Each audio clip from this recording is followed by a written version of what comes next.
오셔서 말씀을 듣도록 하겠습니다. 큰 박수로 열렬히 환영해 주십시오. 감사합니다.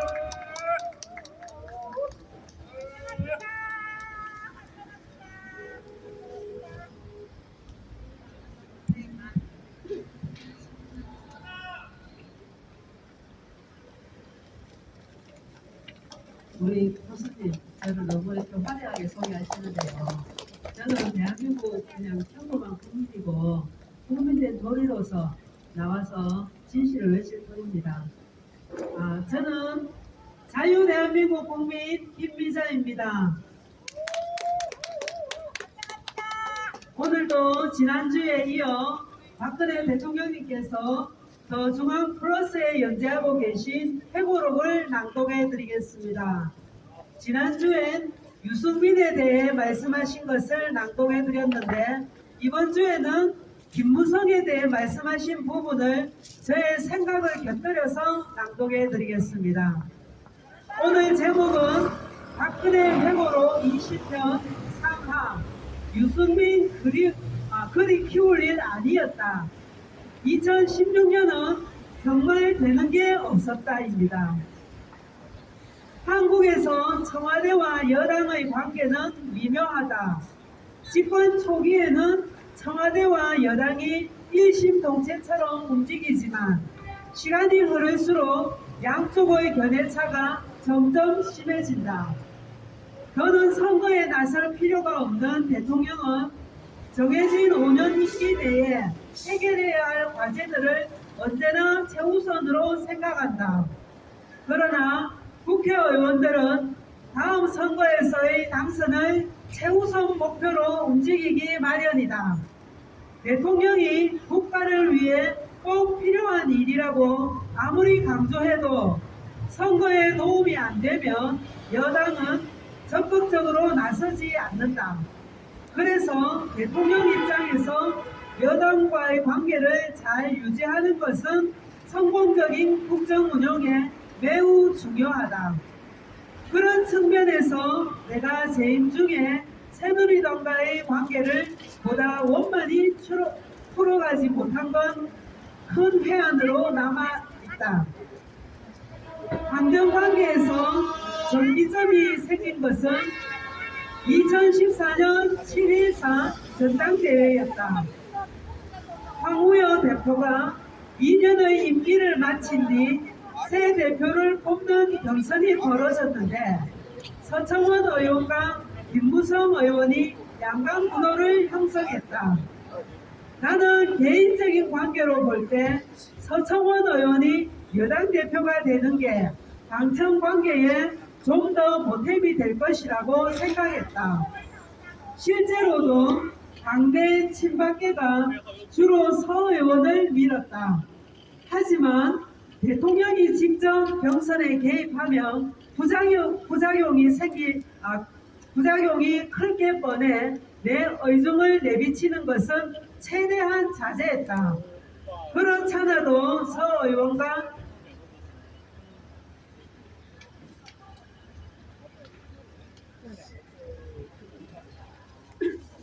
김 의원이 세계 충돌하면서 경선 후유증을 우려하는 목소리가 컸다. 나는 경선 당일 잠실체육관에 가 1호 당원으로서 인사말을 통해 치열한 경선 과정에서 주고받은 서운한 감정은 있고 새 지도부를 중심으로 하나가 돼 주시길 바란다고 당부했다.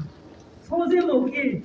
친박 좌정 서청원 뽑고 대표된 김무성. 뚜껑을 열어보니 김무성 의원이 29.6%의 득표율로 서청원 의원 21.5%를 예상보다 큰 격차로 이기고 새 당대표가 됐다. 당시 당선 결과에 대한 보고를 들어보니 김 의원이 상향식 공천을 하겠다고 공약한 게 의원들과 원내 당협위원장들에게 상당히 어필했다고 한다. 당원들이 후보를 뽑는 상향식 공천은 정당 민주화라는 대의명분만 놓고 보면 이상적인 제도다. 민주주의 전통이 굳건한 북미 선진국에선 보편화된 제도이기도 하다. 그러나 뿔뿔이 정당 정치 기반이 아직 취약한 한국에선 상향식 공천이 자칫 현역 의원들의 기득권을 강화하는 도구로 악용될 수 있다. 정치 신인들은 각종 규제로 꽁꽁 묶여 있기 때문에 경선에서 자금, 조직력, 인지도가 압도적으로 우세한 현역 의원들이나 광역위원장을 꺾기란 현역 의원들이나 광역위원장을 꺾기란 굉장히 어렵다.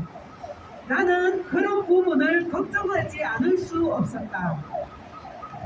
당시 언론에선 나와 김무성 의원을 애승의 관계로 묘사하곤 했다.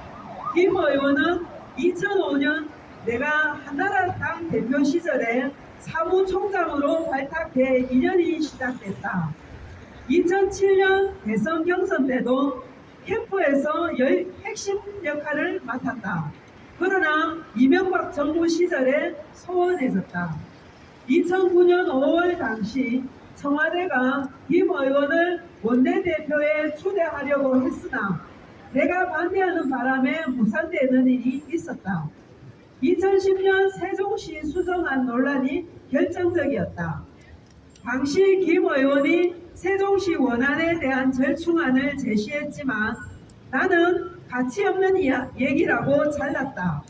나는 이른바 친박 좌장으로 불리는 인사가 세종시에 대해 나와 다른 의견을 얘기하면 외부에서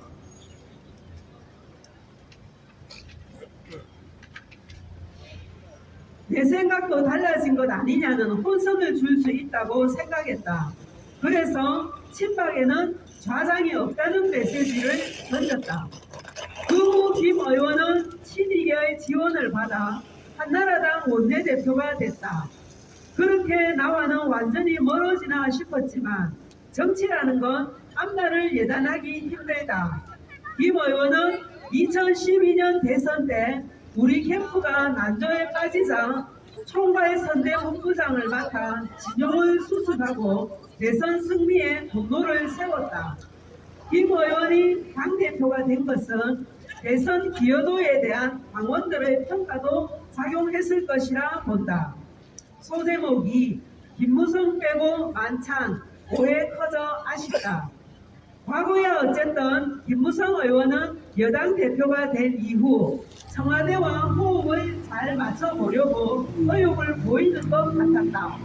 그러나 뜻하지 않게 돌출적 사건도 가끔 생겼다.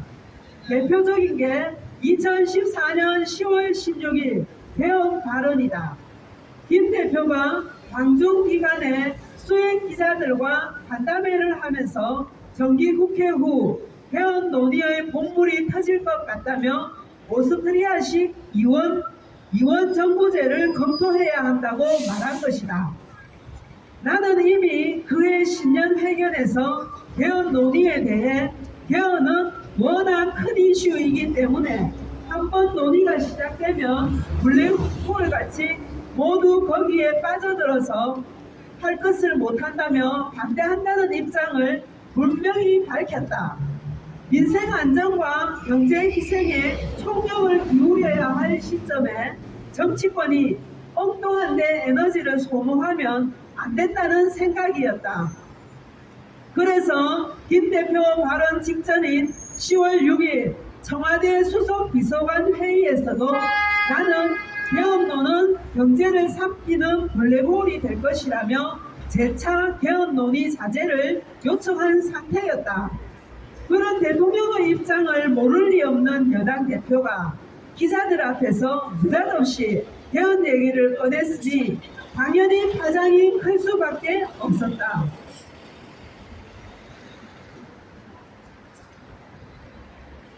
당시 나는 이탈리아에서 열린 아시아 유럽 정상회의에 참석 중이었다.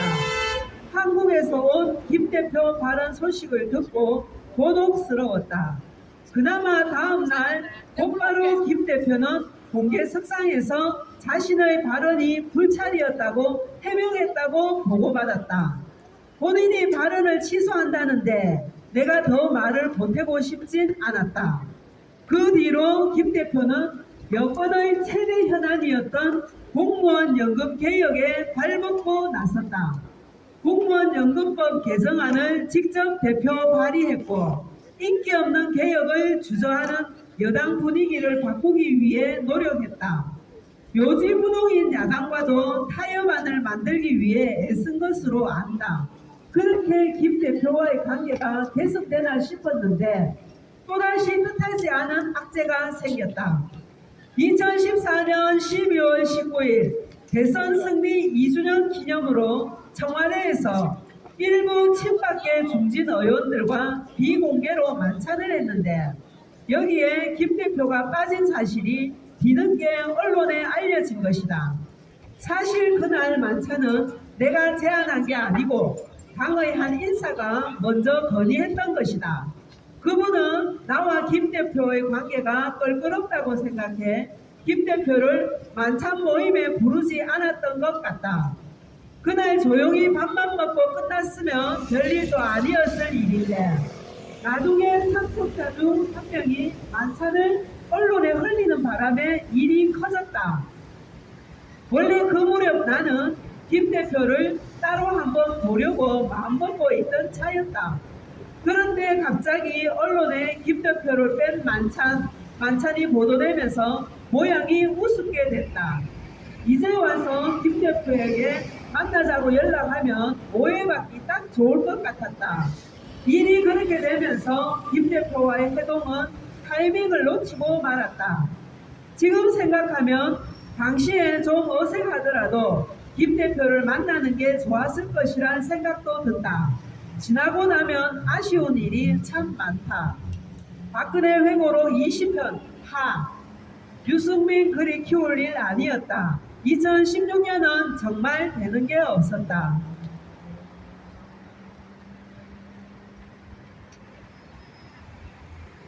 원내대표가 물러난 이후에 엉클어진 당청 관계를 정상화하는 게 급선무였다. 2015년 7월 16일 나는 청와대에서 김무성 대표, 원유철 원내대표, 김정은 정책위원장 등 여당 지도부를 초청해 당청 회동을 열었다. 나는 김 대표에게 당을 잘 이끄느라 1년 동안 노고가 많았다고 격려했고 김 대표는 박근혜 정부의 성공이 곧 우리의 성공이란 생각을 하고 있다고 화답했다. 원유철 신임 원내대표는 당청이 찰떡같이 화합하자는 취지에서 청와대 직원들에게 찰떡을 돌리기도 했다. 나는 단체 회동을 마친 뒤 김 대표와 별도로 20분 정도 독대했다. 당시 대화 내용을 정확하게 기억하지 못하지만 대략 추경을 비롯한 국회 현안을 어떻게 처리할 것인지에 대해 의견을 나눴던 것 같다. 그날은 분위기가 상당히 좋았다. 그렇게 당청 갈등이 잘 봉합되었더라면 박근혜 정부의 역사는 많이 달라졌을 것이다. 소제목 1. 오픈 프라이머리 놓고 불붙은 김무성, 친박 마찰. 그러나 현실은 나의 바람대로 움직이지 않았다. 2016년 20대 총선을 앞두고 공천제도 변경 논란이 불씨가 됐다. 김무성 대표는 그가 전당대회에 출마했을 때 공언했던 것처럼 오픈 프라이머리 완전 개방형 국민 경선제를 도입하겠다는 입장을 굳히지 않았다. 그러나 이미 언급한 것처럼 나는 오픈 프라이머리에 부정적이었다. 아마 그렇게 될 경우에 현역 의원들이 대부분 재공청을 받게 될 텐데 야당이 대대적인 세피 수열로 나올 경우 선거가 어려워질 것이라는 걱정을 하지 않을 수 없었다. 또 야당 지지자들이 조직적으로 여당 경선에 개입할 가능성도 컸다. 나뿐 아니라 청와대 참모나 새누리당에서도 비슷한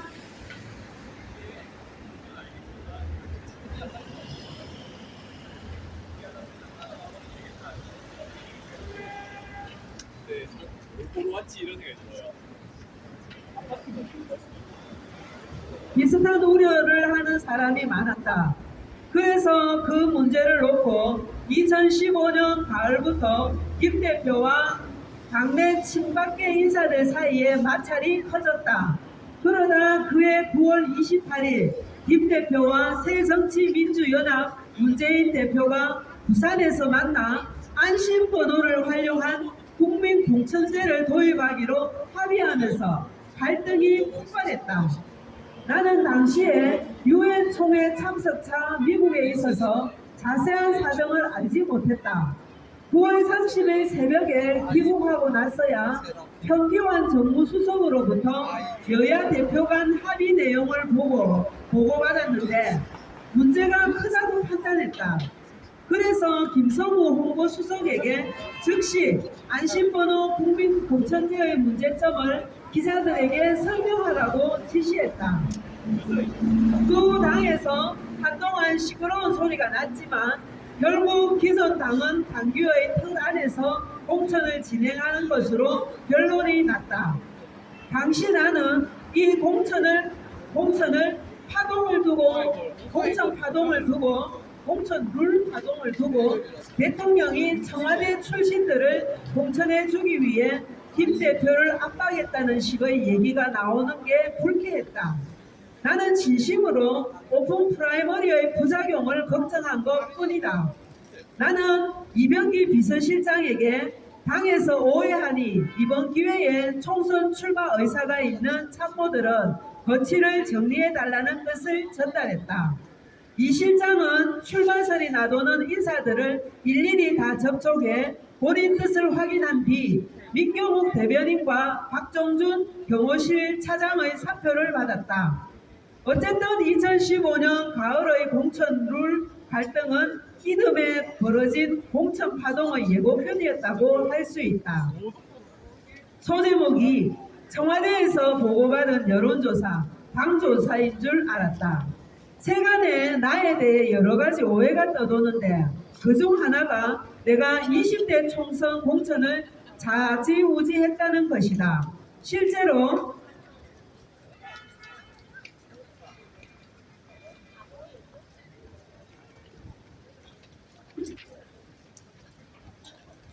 2018년에 검찰이 총선 개입 혐의로 나를 기소해 징역 2년을 선고받았으니 그런 오해가 생길 법도 하다. 그러나 검찰의 기소 내용을 들여다보면 청와대 정무수석실이 총선 여론조사를 하고 선거 전략을 수립한 게 유죄라는 것이었다. 총선을 앞두고 여론조사 결과를 청와대 수석 비서관 회의에서 보고받은 사실은 있다. 하지만 나는 그 여론조사는 당에서 실시해 보고한 것으로 생각했다. 나의 전임 대통령 중에 총선 때 정무수석실에서 여론조사 보고를 받지 않은 사례가 과연 한 명이라도 있을까? 검찰은 정치 관행에 법적 잣대를 들이댄 것이고 나는 그에 대해 재판을 거부하며 일체의 법적 대응을 하지 않았다. 총선 개입에 대한 진정한 평가는 먼 훗날 역사의 법정에서 이루어질 것이라고 생각한다. 여기서 잠시 제 생각을 말씀드립니다. 우리 박근혜 대통령님 정말 멋지지 않습니까? 검찰이 대통령님의 죄를 찾다 없으니까 정치 관행으로 해오던 일에 대해 법적 잣대를 들이대는 당시의 검찰을 어떻게 하는 죄를 만들어 대통령님께 죄를 덮어 씌우려는 행위 자체가 법조인으로서 양심을 버리고 불의한 일을 저지른 위법한 행위를 한 거 아닙니까? 그런 검찰들을 향해 조금도 굴하지 않으시고 담대하게 재판을 거부하시고 불의와는 타협하지 않으시는 강직하고 대범한 대통령님의 태도와 자세 그리고 그 성품 정말 멋지지 않습니까? 다시 회고록 낭독합니다. 나는 2016년 총선 당시 새누리당에 누구는 공천을 주고 누구는 공천에서 탈락시키라는 식의 개별 지침을 보낸 적은 없다. 또 어떤 사람은 당시 이양호 의원이 공천관리위원장이 된 게 나의 뜻이었다고 주장했지만 그것도 사실과 다른 얘기다. 나는 당에서 이 의원을 공천관리위원장으로 내정했다는 보고를 받았을 뿐이다. 이항구 위원장은 굉장히 소신이 강한 분이라 자신이 옳다고 생각하면 그대로 하는 스타일이었다. 나로서도 의회의 공천 결과가 꽤 있었다. 가령 대표적인 게 주호영 의원의 공천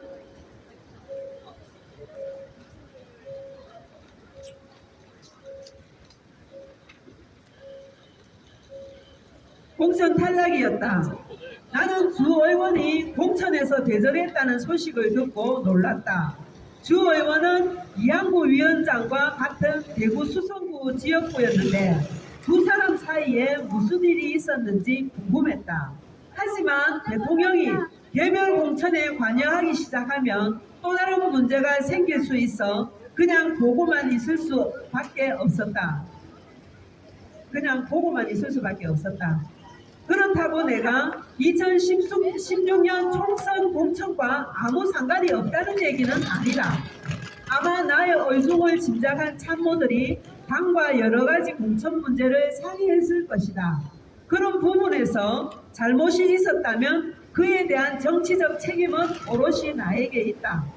이 부분을 읽고 드는 저의 생각을 또 말씀드리자면 이렇게 대통령님은 문제가 발생하면 먼저 부하 직원이나 다른 사람에게 탓을 돌리기보다 일단 국정 책임자로서 책임을 자신에게 돌리는 책임감 있는 분이셨음을 알 수 있는 대목입니다.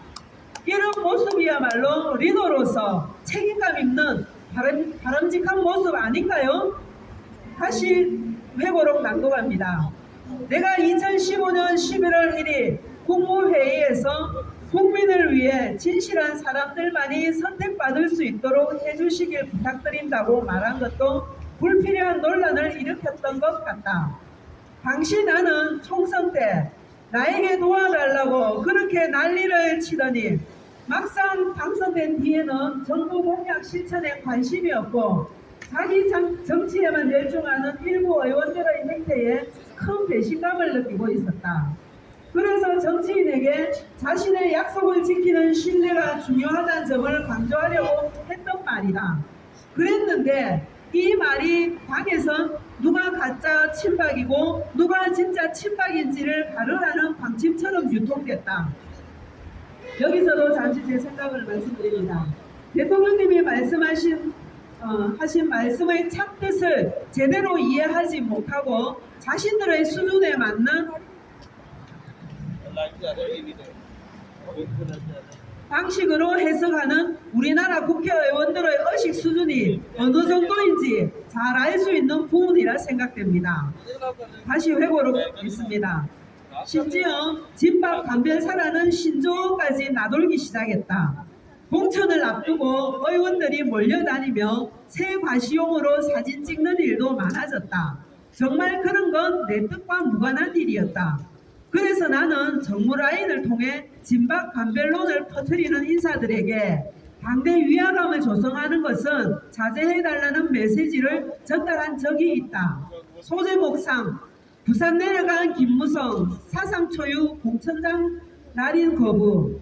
나는 총선 공천 되면 올해 당에 시끄러운 일이 많이 생기는 법이지만 새누리당이 잘 극복할 것이라고 기대했다. 그러나 당의 상황은 내 바람과는 정반대로 돌아갔다. 유승민 의원 공천을 둘러싼 갈등이 최악으로 치닫더니 결국 김무성 대표가 공천장에 대표 날인을 거부하고 부산으로 내려가는 사건까지 터졌다. 그 무렵 김 대표는 나에게 면담을 요청하기도 했고 전화통화도 시도했으나 연결되지 않았다고 한다. 그런데 나는 당시에 김 대표가 면담이나 통화를 요청한다는 보고를 받은 적이 없다. 김 대표가 그랬다는 얘기는 나중에 내가 수감된 이후에 전해 들은 것이다. 그제야 나는 도대체 어떤 영문으로 김 대표와 연결이 안 됐는지 몰라 화가 났지만 이미 때가 늦은 뒤였다. 2016년 총선을 앞두고 언론에선 선거 판세가 여당에 크게 유리하다는 분석이 많았다. 2015년 말에 새정치민주연합을 탈당한 안철수 의원이 2016년 2월 국민의당을 창당했기 때문이다. 총선 직전에 야당이 쪼개지면서 1년 가야 구도가 되니 여론조사상으론 여당이 유리한 흐름이었다.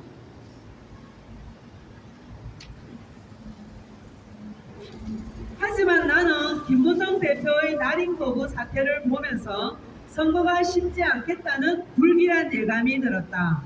과거 경험에 비춰보면 총선에선 종종 전혀 예상치 못했던 민심의 흐름이 분출되기 때문이다. 그래도 여당이 과반 의석은 장담하지 못해도 최소한 1당을 차지하는 건 가능할 것이라 믿었다. 그러나 선거일 4월 13일 밤 투표함을 열어보니 그마저도 교만한 생각이었다. 민심은 무서웠다. 새누리당은 122석으로 더불어민주당 새정치민주연합의 후신에 1석 뒤진 2당에 그쳤다. 국민의당은 38석을 차지하는 돌풍을 일으켜 제3원내교섭단체를 구성했다. 선거 전문가들은 국민의당이 야당표를 갉아먹는 것이라고 예상했지만 오히려 보수표를 잠식해 여당이 큰 타격을 받은 결과였다.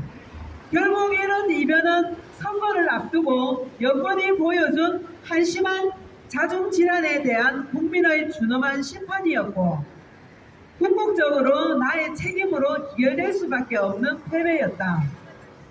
여기서도 잠시 저의 생각을 말씀드립니다. 대통령님은 선거 패배의 책임을 당신의 책임으로 패배를 당신의 책임으로 돌리시지 않아요. 대통령님은 선거의 패배를 당신의 책임으로 돌리셨습니다. 이 얼마나 멋진 리더로서의 성품입니까? 반면에 문재인은 채널A 뉴스에서 손석희가 연락사무소 폭파는 유아대책 정책이 원위치로 돌아간 것이 아니냐는 비판적인 여론이 있다고 말을 하니까 문재인이 발끈하면서 하는 말이 아니 그런데 그게 비판의 문제가 아니죠. 왜 비판합니까? 그것이 끝까지 성사되지 못한 것에 대해 여러 가지 아쉬움이 있는 것이지. 참. 유아 대북 정책이 끝까지 성사되었으면 지금 우리나라 꼴이 어떻게 되었을지 참 아찔합니다. 그러면서 하는 말이 그 과정이 비판을 받을 일이 아니죠. 라고 말하며 자신의 잘못을 인정하지 않고 오히려 발끈 성을 내는 문재인의 태도가 바른 태도 맞습니까? 저기가 노무현 정부와 자신의 정부 때는 북한과 군사적 충돌이 없었고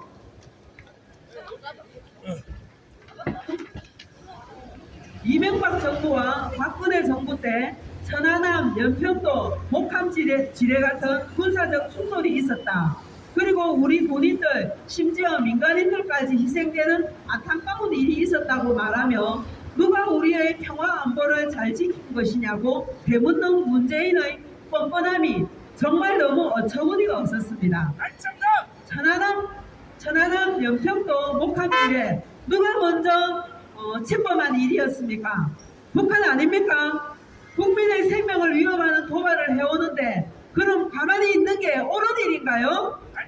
그리고 우리 군인이 북한에 의해 사살되어 시신이 해상에서 불을 타는 일이 있어도 항의 한마디 못한 게 문재인 아닙니까?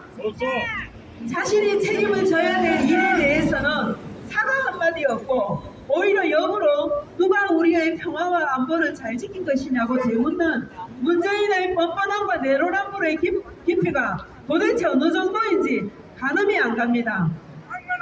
다시 회고록 하겠습니다. 소재 목사 유승민 공천 논란 키울 일 아니었다. 뼈아팠던 총선 패배 20대 총선을 생각하면 뼈아픈 후회가 남는다. 무엇보다 유승민 의원 공천 논란을 그렇게 크게 만들 일이 아니었다. 어찌 보면 지역적 사안이었지만 그 문제가 다른 총선 이슈를 다 덮어버렸다. 누구를 탓하겠다. 나중에 알고 보니 20대 총선 공천 때 내 이름을 빌려 호가호위하는 일도 꽤 있었던 것 같다. 친박계 인사들이 누구에게 전화를 걸어 이건 대통령 뜻이니 그 지역에 출마하지 말라. 우리가 당신 뒷조사 자료를 갖고 있다는 식으로 위협하는 녹취록이 공개된 적도 있다. 나는 그 보도를 보고 기가 찼다. 누구를 협박하는 식의 정치는 나는 꿈도 꾸지 않았다. 나도 모르는 사이에 그런 일이 얼마나 벌어졌을까. 그런데도 내가 몰랐다는 게 변명은 될 수 없다.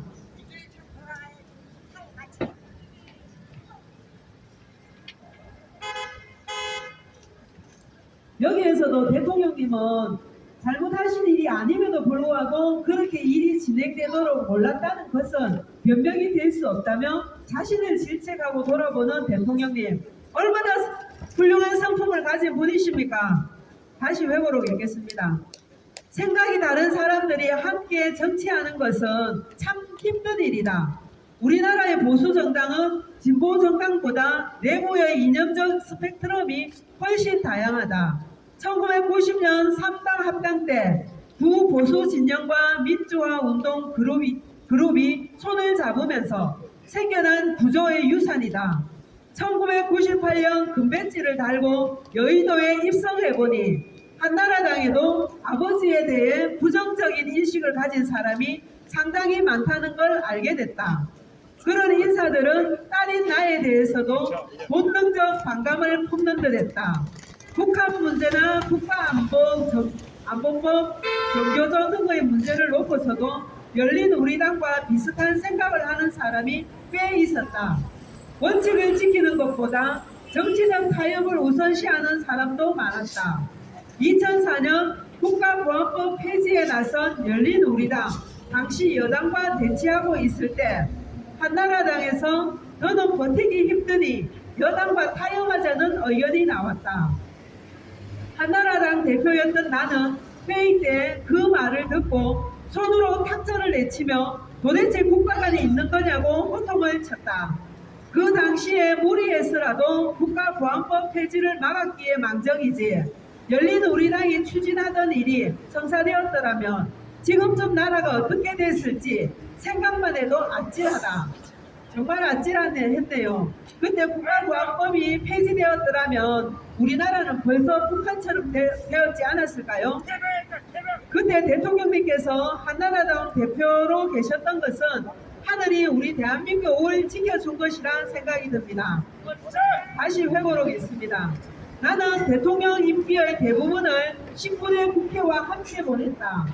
19대 국회는 연애 야소였지만 국회 선진화법이란 거대한 장벽에 가로막혀 의미 있는 법안 처리는 거의 하나도 해내지 못했다. 국회 선진화법을 돌파할 수 있는 유일한 열쇠였던 정의화 국회의장은 어느 당 출신인지 모를 정도로 청와대와 거리를 뒀다. 2015년 말 내가 경제활성화법을 좀 처리해달라고 그렇게 부탁했는데도 정 의장은 요지부동이었다. 정 의장이 끝내 직권 상정을 거부해 19대 국회에서 경제활성화법 처리가 무산된 건 지금도 내 마음에 한으로 남아있다. 나중에 문재인 정부에서 민생 법안도 아니고 정량적 법안들을 안면 몰수한 채 직권 상정으로 처리하는 것을 보고 문 대통령은 국회의장 걱정은 안 해도 되니 속이 편하겠다 싶었다. 대통령은 취임 직후부터 남은 임기에 쫓긴다. 나는 내가 임기 중에 해결해야 할 주요 국정 과제를 언제나 머릿속에 심고 일했다. 20대 총선 결과가 좋았다면 추진할 수 있는 일이 많았다. 그러나 2016년 4월 14일 새벽에 최종 선거 결과를 접하고 나는 관저에서 깊은 침묵에 빠졌다. 남은 일들을 임기 후반에 잘 마무리하고 싶었는데 이제 그건 어렵겠다고 하는 어두운 상념이 몰려왔다. 지금 생각하면 2016년엔 정말 모든 일이 안 되는 쪽으로만 흘러갔다. 여기까지가 박근혜 대통령님 회고록 20편 상하 유승민 그리 키울 일 아니었다. 2016년은 정말 되는 게 없다 해서 김무성 부분을 낭독했습니다. 2014년부터 2016년까지 대통령님의 힘이 되어 주어야 될 한나라당 대표인 김무성과 원내대표였던 유승민이 자기 욕심, 자기 정치를 하는데 걸림돌이 되는 박근혜 대통령님을 몰아내기 위한 작당을 하고 행동을 취하는 데여서 대통령님으로서는 정말 되는 게 없는 힘든 해가 아니었나 싶습니다. 그런 와중에도 미국을 방문해 한미 정상회담에서 한미 원자력 협력 협정 개정을 체결하셔서 세계 원자력 시장에서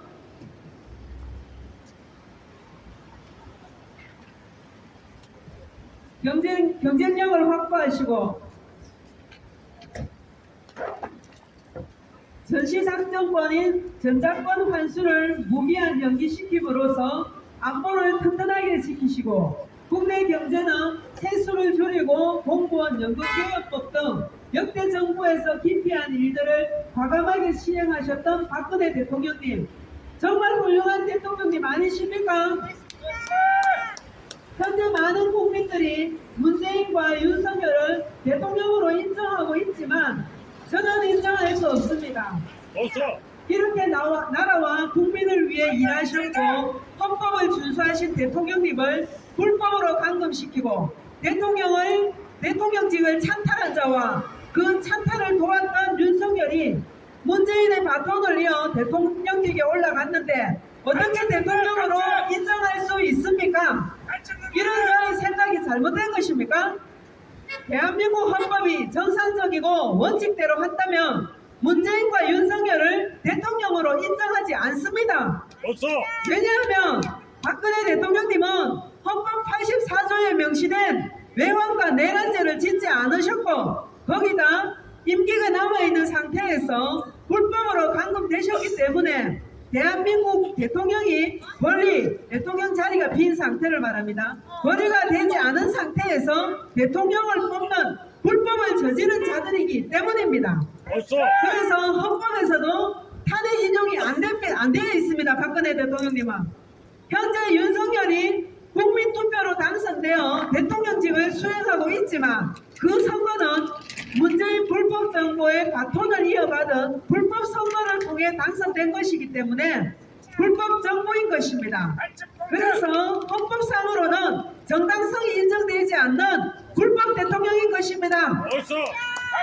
2017년 3월 10일 박근혜 대통령님께 위헌파면 선고가 내려진 이후 치루어진 모든 선거는 합법적인 대통령이 고리되지 않은 상태에서 치루어진 선거, 위법한 선거였기 때문에 선거요 위법한 상태에서 치루어진 선거이기 때문에 불법 선거인 것입니다. 그렇지 않습니까?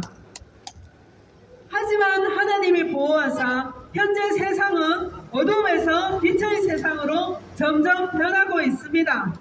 그러므로 죄를 짓지 않으신 박근혜 대통령님은 반드시 청와대로 다시 재입성하실 것을 저는 확신합니다. 없어. 머지나 박근혜 대통령님께서는 청와대로 복귀하실 거라 믿습니다. 그렇게 되는 것만이 대한민국 헌법이 바로 서는 일이요 대한민국이 진정한 자유 대한민국으로 바로 세워지는 일이 될 것입니다. 박근혜 대통령님 만세! 만세. 자유 대한민국 만세! 만세.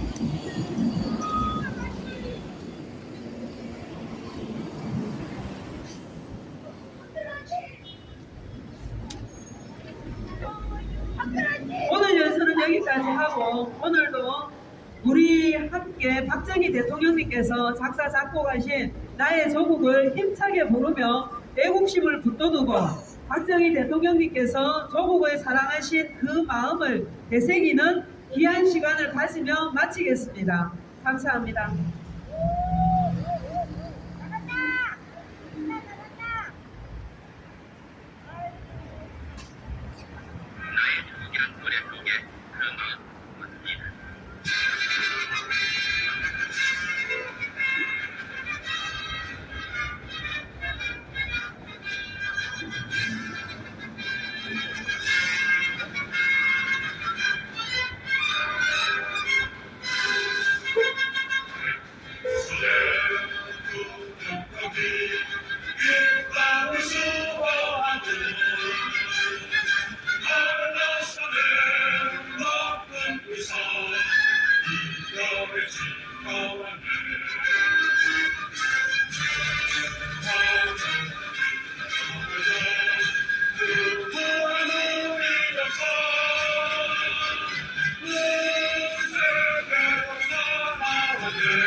아침에도 고개에 떠오르며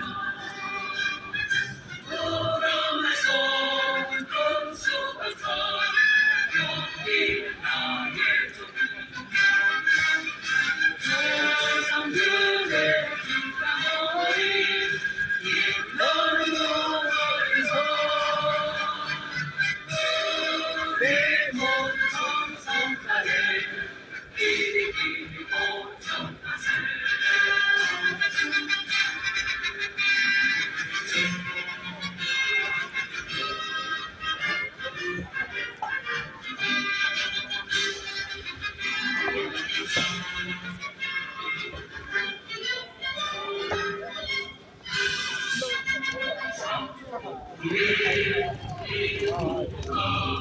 바람의 정신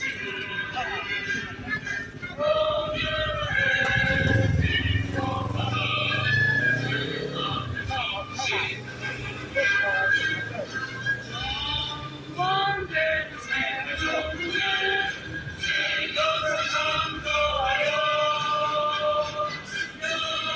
영원토록 서울에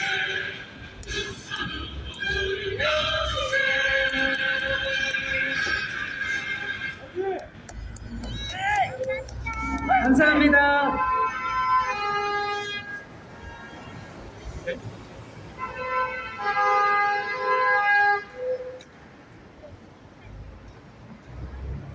대구 시민 여러분, 방금 전에 김희자 여사님의 말씀